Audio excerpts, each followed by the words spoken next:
जिना का पाकिस्तान बने तो फिर यहाँ कानून की हुक्मरानी लानी होगी, फिर होली काउस नहीं होंगे, फिर जर्नल सियासतदान सबको कानून के कटोरे में सबको लाना होगा। तो जिस आजादी के लिए अंग्रेज के खिलाफ जिना खड़ा था, उसी हकीकी आजादी के लिए आज इमरान खान और हम खड़े हैं। सवाल ये है कि जिस आजादी को आज हम मना रहे हैं, उस हकीकी आजादी के लिए मर्दारों को 23 मार्च 2024 को जेलों में डालकर, ख्वातीन को जेलों में डालकर कौन सी आजादी मना रहे हो आप? जमाना गुजर गया, इस्लामी दुनिया तरस गई थी किसी आवाज को, क्यों न से हमारी ताकतों को ललकारे, आंखों में आंखें डाल के ललकारे और उनको कहे कि मुसलमान गुलामी के लिए पैदा नहीं हुआ। तो उसका इनाम उसको ये दिया गया।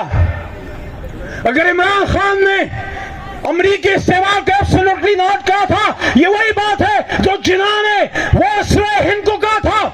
जब एक दफा वायसराय ने जिना साहब को बुलाया और कायद आजम से 2 घंटे बात की, और 2 घंटे बाद के बाद ऑफर उनको लगाई कि कायद, why do you want a truncated part of India? Why don't you become a governor general of the whole United India? कायद आजम 2 घंटे खामोशी से सुनते रहे, फिर खड़े हो गए, बगैर कुछ बोले चल दिए, खामोशी से चल दिए।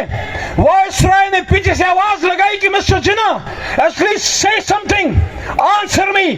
कायद आजम तारीख दान लिखते हैं कि कायद आजम वापस मुड़े, अपनी टोपी ठीक की, आंखों में आंखें डाल के कहा कि वायसराय, मैं अपने मुसलमानान हिंद का समीरों का सौदा करने नहीं आया था आपके पास।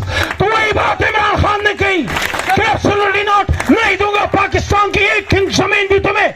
ये तो वही मैसेज है जिस पे अजीज भट्टी शहीद हुआ, यही तो वो मैसेज है जिस पे लालच जान शहीद हुआ, यही तो वो मैसेज है जिस पे राशिद मिन्हाज शहीद हुआ, यही तो मैसेज है जिस पे कर्नल शेर शहीद हुआ। फर्क सिर्फ ये है कि उन्हें वर्दी पहन की आवाज लगाई, हमने सिविलियन लिबास में कायद आजम के नक्शे कदम पर चलते हुए आवाज लगाई।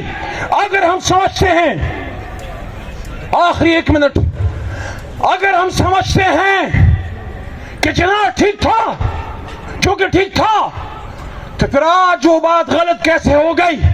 कल अगर ताज बरतानिया के सामने सराय हक बुलंद करना ठीक था, तो आज अंकल सैम अमेरिकी इस्तेमाल के सामने एब्सोल्युटली नॉट कहना गलत कैसे हो गया? मेरे दोस्तों, सच बोलना पड़ेगा, हकदार को हक देना पड़ेगा। ट्राइबल बेल्ट का पश्तून नाराज है, उदास है, अपने हाथों से अपने बच्चों के जनाजे पड़ा चुका है, उसके सर पे हाथ रखना पड़ेगा। बलोचिस्तान के मजबूर और बेकस बलोचों को सीने से लगाना पड़ेगा। दहशतगर्दी और गद्दारी के फतवे देने के बजाय मसाइल के हल की तरफ आना पड़ेगा। और अगर ये ना किया तो हमारे बच्चे भी गुलाम इब्न गुलाम होंगे। 23 मार्च का मैसेज क्या है? 23 मार्च का मैसेज ये है कि हमने हजरत अली रज़ी अल्लाह तआला अन्हु के नक्शे कदम पर चलते हुए